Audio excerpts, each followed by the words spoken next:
Hey guys, BJ the Brave here, back with an update on the meta snapshot. It feels good to be back. For those who don't know, I've been doing a lot of experimenting this last month with content. I've been doing a lot to support new players.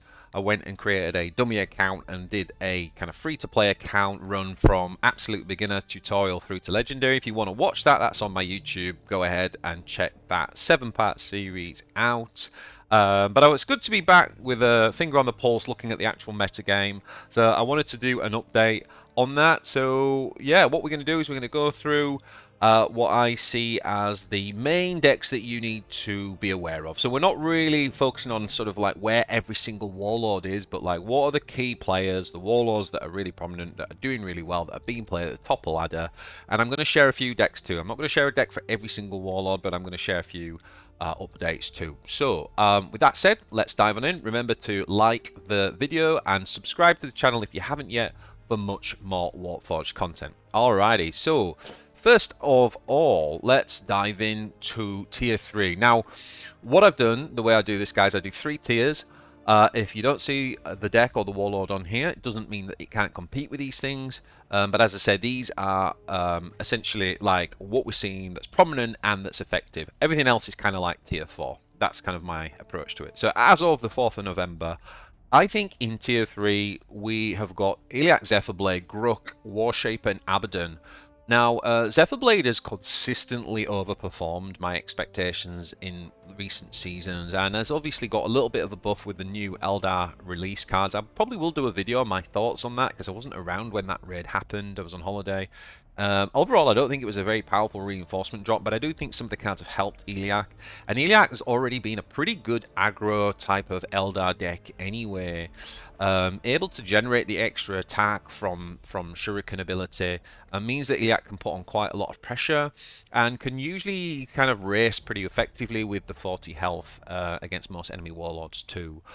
So I'll take a look at an example deck in a little bit.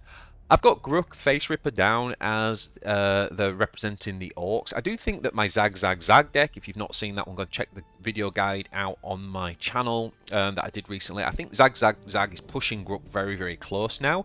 The major differences are that GRUK is just a little bit more consistent with the card draw element, and Zag Zag's is a little bit more resilient, right? So if you are getting beat down, which is one of GRUK's weaknesses, like, you know, there are certain decks that will be able to sort of like beat the deck down, although it does have a lot of healing.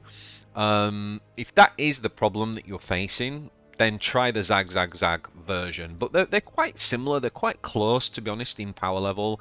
But I have kept GRUK there as the Orc representative.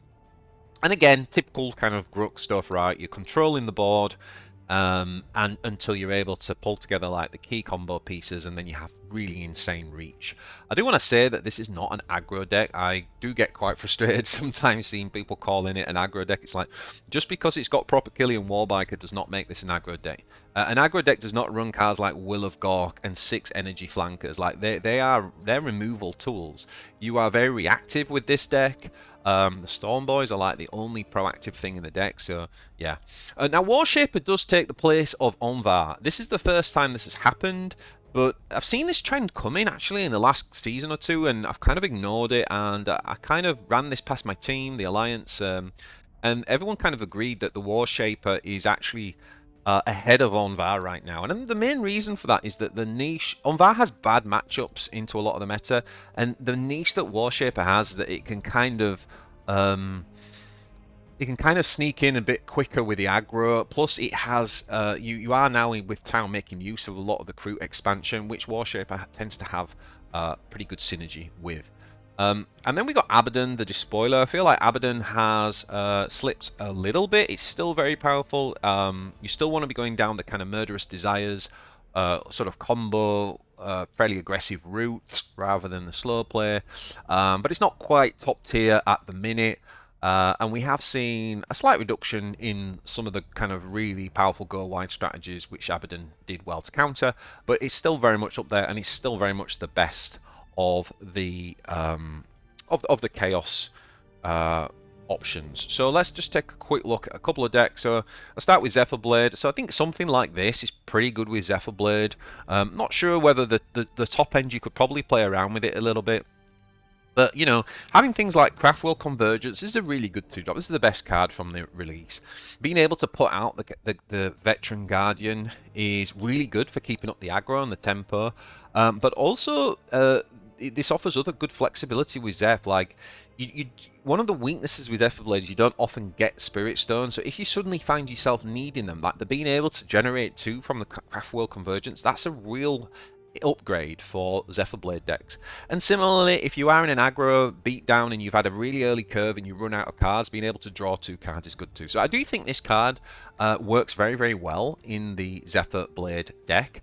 And of course, we have also got the new Shining Spears, which fit into here. Again, nice cheap flying flankers, being able to contribute to that kind of like fast approach.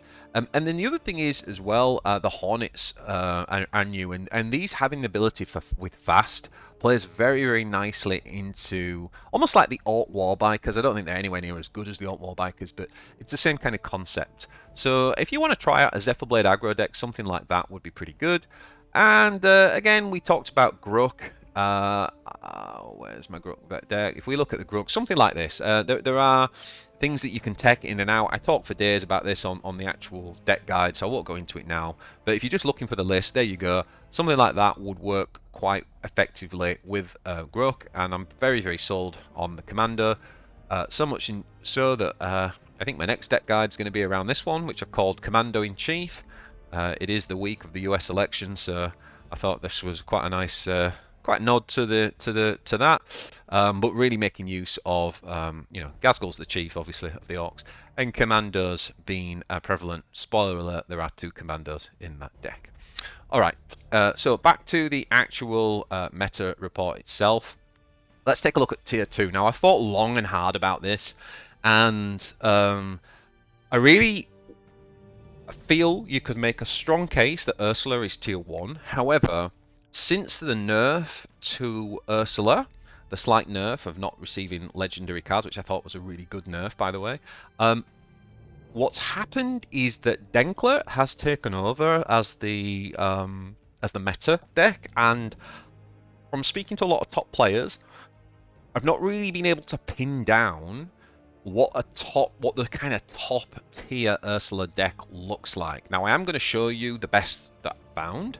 But when I've looked at what the top players are playing, most of them are going down various routes with Denkler, which we'll come on to shortly.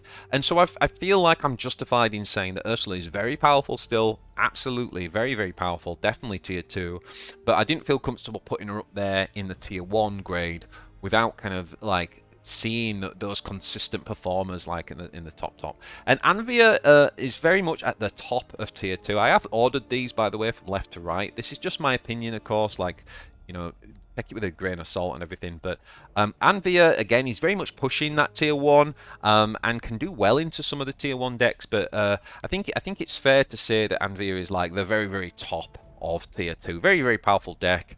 And really, definitely the best, I think, still the best Eldar deck to be running for climbing. Although ZEPHYR Blade's very good as well.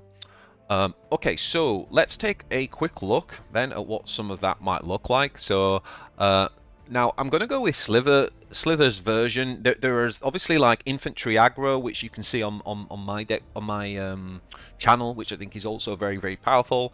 But this is the deck that Slither was running, and what this really focuses around is ramping into big vehicles, and it can get ahead of like Denkler decks that run siege warfare because you can generally get your tank down first. And obviously, since the Ursula nerf, the Nursula, I like it. The slight buff to that is that things like full throttle have become easier to get. So what that means is that you can I mean, obviously getting a full throttle for 0 cost from Ursula's ability is really, really powerful. For like you can get like a Rogal Dawn out like super early, or a Lehman Russ and stuff. So this deck is really focused on using like infantry to keep up, having things like the execution to deal with enemy big stuff, and obviously getting out these big daddies as early as possible with the Faeburn and the full throttle. So that is a pretty good Ursula deck.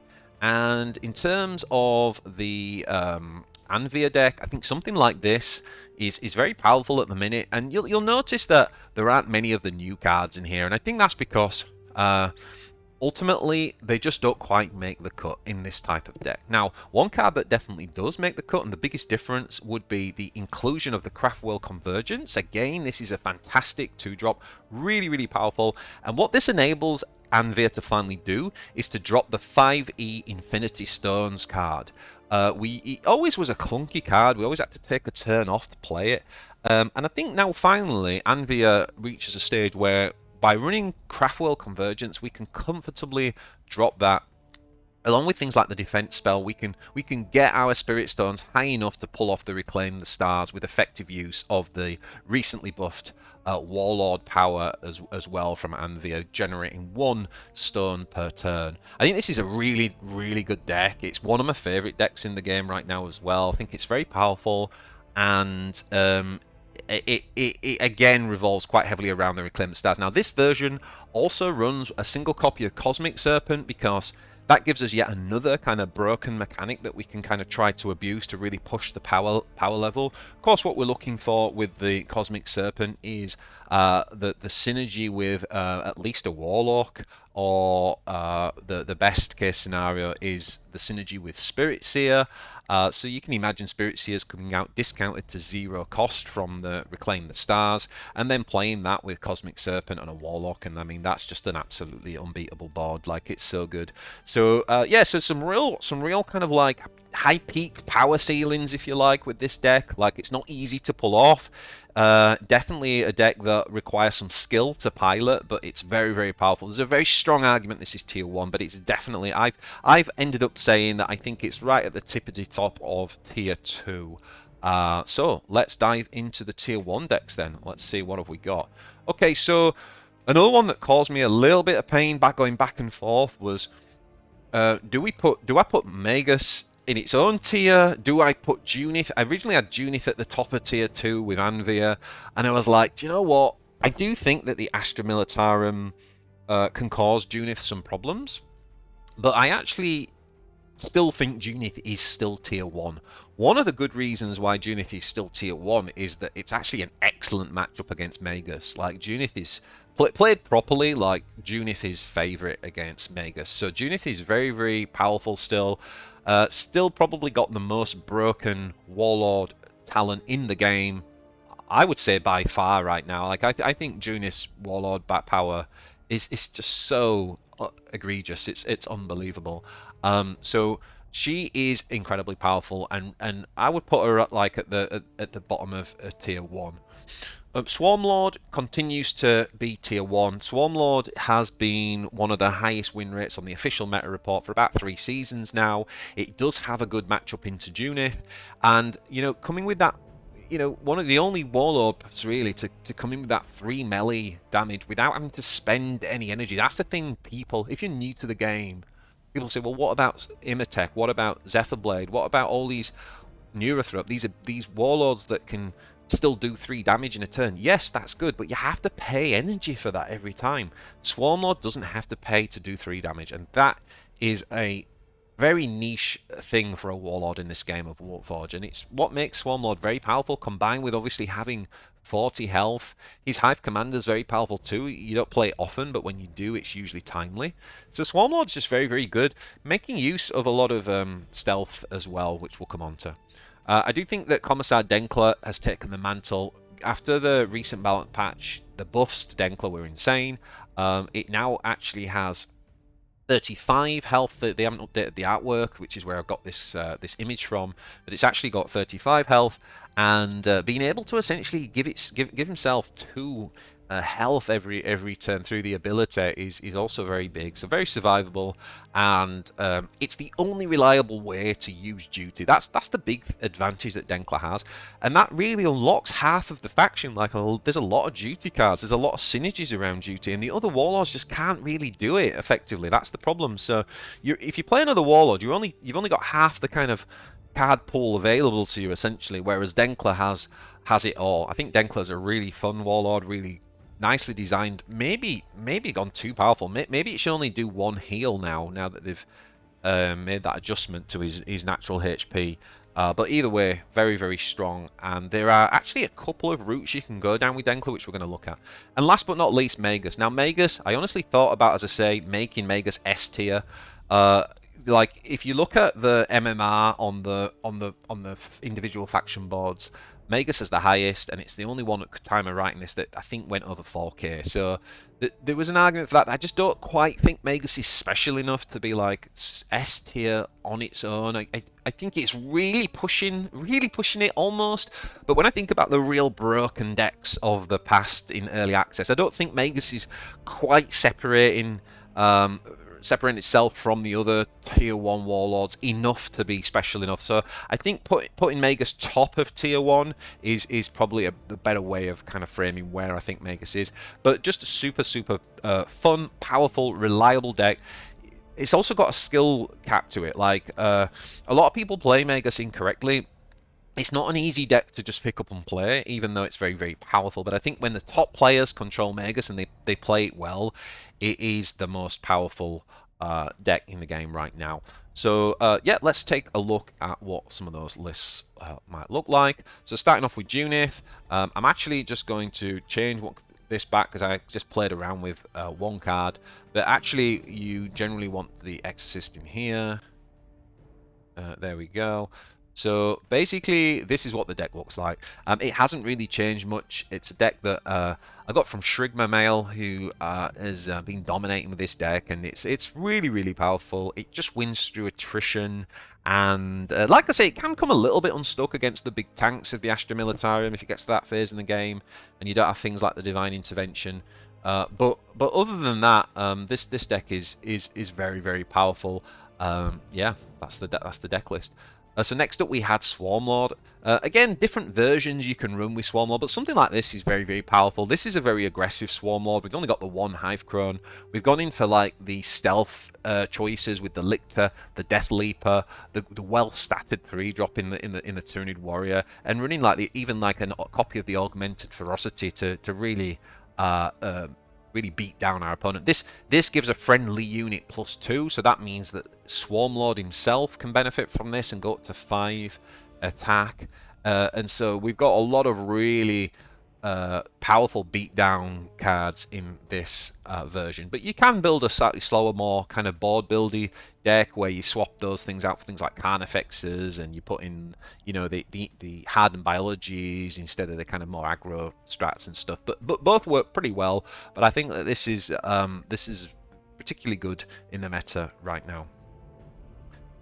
So not last but not least, let's talk about Denkler. So there's two ways we can go with Denkler.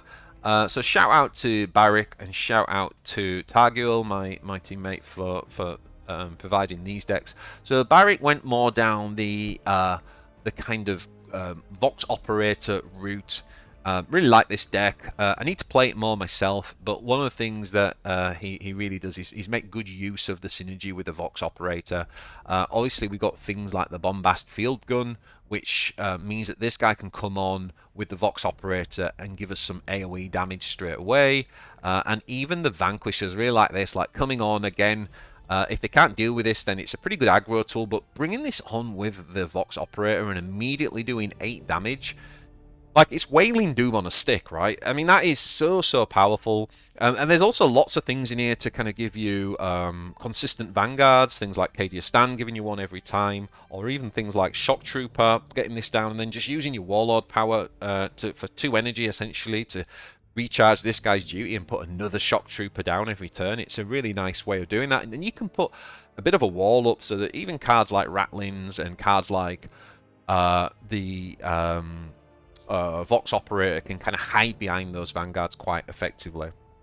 Alright, the other route that you can go down is the Denkling route. Now, this is all about the siege warfare, and what this type of deck is doing, you'll notice that there are only 2 stratagems in the deck, which are the siege warfares. And so what we're really looking to do is to draw those off of the Astropath. If we draw those off of the Astropath, that means that the siege warfare costs 8. And then the only tanks that we run in this deck are 2 Baneblades and 2 Rogel Dawns. That means that on 8E we can play a Siege Warfare and pull 2 of those. big daddy tanks. It's super powerful. Of course, you've got a mulligan in a way that just means that you don't have any of those 6 in your hand, and that's it. You can't just be too greedy on the mulligan and try and get the perfect curve. You're playing really to not have those in your hand. The argument against this version is that it can be a bit inconsistent or a bit clunky to wield. I wouldn't be against putting in 1 Vanquisher tank just to kind of give yourself potentially a little bit more flexibility, or even maybe the God Spear to give yourself an extra stratagem. But you know, that can also go wrong as well, right? Like you end up drawing the God Spear when you want the Siege Warfare. So you know, Target will be, you know, he's been pretty disciplined about just, you know, going all in on the strategy here. We've got lots of nice effective early game units, Norks there to kind of protect in the mid game, and the bullet boneheads to get us into that kind of late phase. But lots of really powerful early infantry, and obviously things like the Flame Troopers to help get back on board as well. This is a really powerful deck, guys. And again, Denkler, very, very powerful, tier 1 for sure. 2 different routes there that you can go down. Alright, last but not least, we have the Magus deck. So I think this is the best deck in the game right now. Again, this is the version that Shrigma Mail has piloted to pretty much... I think he was I think he actually finished the second highest Magus player last season, and the season before he was first by a mile with this version. And it's something that he's refined, played a lot of, and it's very, very powerful. Like I said, not easy. There's lots of mistakes you can make with this deck. Like, to play optimally, definitely needs some practice, but it's super, super powerful, and I honestly think it's the best deck in the game overall right now. So yeah, there we got it, guys. That is this week or this month's meta snapshot. Let me know what you think in the comments. Any of those that you agree with or disagree, any kind of deck lists that you want to see guides for and stuff coming, let me know. Please hit that like button, and again, subscribe to the channel if you haven't. If you have, thank you very much for the support as always. Till next time, take it easy, guys.